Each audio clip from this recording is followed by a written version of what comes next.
Hi, this is Wayne from Sears PartsDirect. Today we're going to talk about troubleshooting an oven on a gas range that won't heat. First thing you want to do is confirm that you don't have a problem with your gas supply.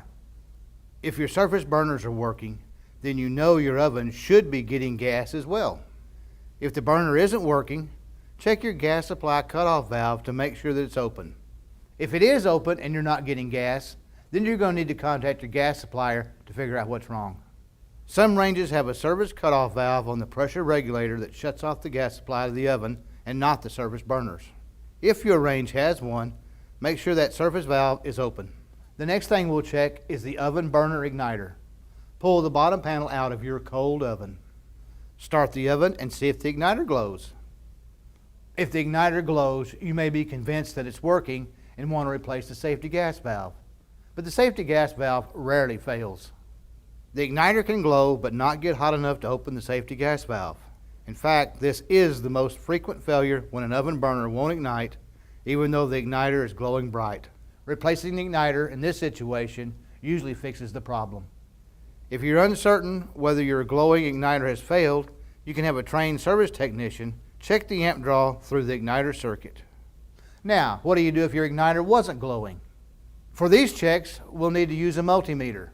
If you don't have one, you can find one at SearsPartsDirect.com. Unplug the range. For safety, always disconnect power before checking resistance. To check the resistance of the igniter, put the meter leads on the igniter terminals. If you measure between 10 and 2500 ohms, then you know your igniter is okay. If the igniter measures no continuity, that's an OL on this meter, then you'll need to replace the igniter. Here's a video showing you how.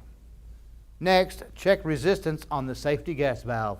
The safety gas valve should measure less than 5 ohms of resistance. If the safety gas valve measures no continuity, you can have a service technician replace that part. If the igniter and the safety gas valve both check okay, then you could have a problem with wiring or a defective electronic control board. Pull off the back panel and check resistance through the ignition circuit at the electronic control board. If you measure resistance through the ignition circuit, then replace the electronic control board. Here's a video showing you how. If you measure OL through the ignition circuit wiring, then you'll need to trace the wires through the ignition circuit and repair the broken wire.